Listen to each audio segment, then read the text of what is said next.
भक्तों, अब प्रसंग से आगे चलते हैं। भगवान परशुराम धनु की अज्ञानता पर मन ही मन हंसने लगे। यह नहीं जानता कि मैं विष्णु का ही अंश हूँ। नंदी ने विष्णु द्वारा ही इसे तोड़े जाने का वचन दिया है। जब मैं ही समय इसका रक्षक हूँ तब इसे कैसा भय। उन्होंने धनु को समझाया, महाराज जनक के राज्य में उस क्षण का आना नहीं आसान। ब्रह्मा शिव की मित्रता से सखा उनके विष्णु भगवान उस तत्वज्ञानी की सीमा में क्यों में उस रूप में आएंगे। नहीं धरेंगे विकराल रूप धनुष, न तुमको भय दिखलाएंगे। धनु जी प्रभु लीला के मर्मज्ञ हैं। भगवान आशुतोष की सेवा में रहे हैं। कहने लगे, जो होना है होकर रहेगा, वचन वृथा न जाएंगे। भगवान विष्णु अवश्य ही प्रभु लीला कोई रचाएंगे। मेरे भाग्य में ही लिखा है, खंड खंड हो जाऊंगा। अभिमानी जिस गति को पता, मैं भी उसको पाऊंगा। परशुराम जी को अब उसकी बातें समझाने लगी। सोचने लगे, यह कह तो यह सत्य ही रहा है। भक्तों के वचन की लाज प्रभु सदैव ही रखते ही आए हैं। धनु की सोच में दोष नहीं, सत्य ही वह घबराए हैं। जन्मअधनी पुत्र धनु से कहने लगे, नंदी ने दिया है वचन तुम्हें, मैं भी तुमसे कहता हूँ। वह जिनकी सेवा में रहते, मैं भी उन्हीं की रहता हूँ। क्रोधवश सुनो धनु जी, नहीं तो वह तुमको हाथ लगाएंगे। बिना हाथ लगाए हुए भला कैसे तोड़ वह पाएंगे। ऐसा लग रहा है मुझको, रहस्य तुम्हें बतलाता हूँ। यह दे रहा दखलाई, इसे देखता जाता हूँ। जो तोड़ेगा तुमको वह कष्ट कष्ट उठाएगा। कुछ क्षणों को छोड़ धनु जी न चैन से रहने पाएगा। भगवान विष्णु को भी वश्य होगी यह सब जानकारी। कोई सुंदर रचना रचेंगे, यह मानो बात हमारी। यदि वह देंगी मृत्यु तुमको, तब मिलेगा जीवन दान। वह भी वचन सहायक होंगे, जो दिए हैं उस पर शान। इस प्रकार शिष्य समझाते हुए वह धनु को लेकर महाराजा जनक नगरी में पहुँचे। महाराज ने उनका आदर सम्मान किया। तब कुछ समय अपने यहाँ रहने का आग्रह करने लगे। परशुराम जी ने मिथिला नरेश से कहा, मुझे अति शीघ्रता जनक जी एक कार्य से आया हूँ। है यह शिव धनुष मेरे हाथ में, साथ में इसको लाया हूँ। इस धरती पर कोई मुझे पत्र नहीं ऐसा मिल पाया जिसे सौंप सकता मैं इसको। दूसरे लोग नहीं जा पाया। मेरी इच्छा है यह बस, तुम धर्म के पूर्ण ज्ञाता हो, अपनी प्रजाओं के पिता हो, तुम ही इसकी माता हो। इसे अपने महल में राजा दे दो बस थोड़ा सा स्थान। अब मेरा इस पर अधिकार नहीं हुआ, यह तो तेरे नाम। जनक जी ने आदर संस्कार के साथ परशुराम जी से धनुष ले लिया तथा महल में ले जाकर अपनी पत्नी सुनैना के हाथों में सौंप दिया। महारानी ने भी हर्षित मन से ऊँचे ऊँचे स्थान पर संभाल के रख दिया, ताकि इस धनु को समय अथवा उसके गिर जाने से किसी को हानि न हो जाए। काक और चुंडी जी कथा को गरुड़ जी को सुनाते हुए बोले, गरुड़ जी, मुझे एक बात का ध्यान आते ही हंसी आने लगती है।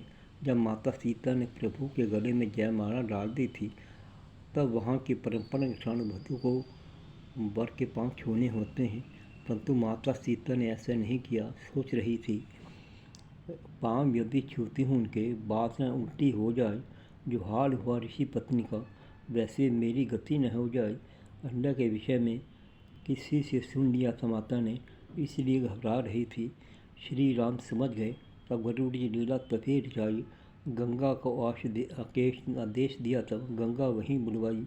जनक सुता ने जब गंगा को चरण में देखा बहते, भूल गई तब कहाँ खड़ी है। काक भचुंडी जी कहते, चरणामृत पीने की इच्छा उनके मन में आई। हाथ की उंगलियां उसने अपनी प्रभु के चरण छुआई। सारी रस्में पूर्ण हो गई। जनक ने जब यह जाना, शतानंद पुरोहित से बोले, तुम कक्ष में मेरी आना। निमि वंशी जनक जी ने अपने मंत्रियों याज्ञवल्क्य जी तथा सुनैना जी, सुभद्रा जी, सुचित्रा जी, सुदर्शना जी तो धर्मी जी, शशिकांता जी, सहजा सुंदरिका जी, कांतिमती जी, चंदगंधा जी, क्षेमवर्धिनी जी, सोमनागरी जी, विद्वदा जी, विशालाक्षी जी, विनीता जी, अशोका जी आदि श्रेष्ठ भाग्यशाली राज रानियों के साथ विचार विमर्श करके गादी पुत्र विश्वामित्र जी से कहने लगे, आपकी की कृपा से ही प्रभु हे राम ने दिया सहारा। जिस कष्ट में पड़ा हुआ था उसने मुझे उबारा। चारों ओर आनंद ही आनंद है। चांद पूनम का आया, खुशियों का जल है दीपक, जनपुरी में हुआ उजारा। आज्ञा चाहता हूँ आपकी, आप मुझको दो आदेश, क्या करूँ कार्य करूँ अब, क्या रहा है शेष। श्री विष्णु जी जनक जी के प्रेम युक्त वाणी सुनकर अति प्रसन्न हुए। महाराज से इस बार कहने लगे, विवाह की बातें मुझसे करने राजा तुम आए हो, तत्वज्ञानी हो तुम तो, क्या यह बात नहीं जान पाए हो। धनुष के टूटते ही समझो, विवाह दोनों का हो गया संपन्न। देव दानव सब जानते हैं, सीता रमे सीता राम बंधेगा बंधन। हे राजन, भला इस रहस्य को तीन लोक में कौन नहीं जानता। इन इन दोनों का विवाह धनुष के ही अधीन था। जो कार्य आपके कुल में इस अवसर के उपस्थित होने पर होता ही है, उन्हें जाकर शास्त्रानुसार पूर्ण करें। तथा अयोध्यापति महाराज दशरथ को बुलाने के लिए दो तुम्हारा निमंत्रण भेजिए। मित्रापति जनक के तब दूत वहाँ पर भेजा है, देख पाती लगकर साथ में भेजा है। मुनि विश्वामित्र जी के साथ ऐसे दोनों भाई आए थे। उन्हें देखकर योद्धाओं के चेहरे मुरझाए थे। आयोजन किया था कि मैंने सीता का विवाह रचाया था। इस कन्या को पाने हेतु धनुष का चिल्ला चढ़ाना था। कोई राजा महाराजा यह कार्य नहीं था कर पाया, तो तुम्हारे श्री राम ने पदभेर में उसे उठाया। मैं था पड़ा हुआ विपद में, उसे विपत्ता निवारी है। बारात लेकर आओगे, हाँ बस यही विनती हमारी है। इसके पश्चात उन्होंने अपने सेवकों को कुलदेवी महागौरी के भवन जाने के लिए आज्ञा दी तथा समस्त नगर मार्ग भवन जितने देव स्थान थे उन्हें सभी को सजाने तथा रोशनी करने का आदेश दिया।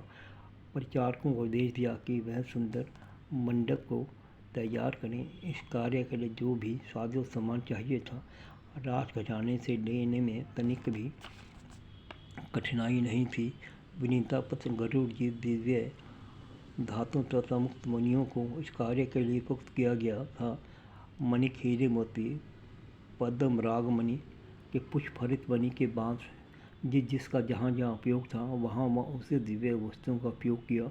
यह समस्त कार्य निपुण कारीगरों ने देव शिल्पी विश्वकर्मा जी तथा ब्रह्मा जी की पूजा अर्चना करने के पश्चात ये प्रारंभ किया गया था।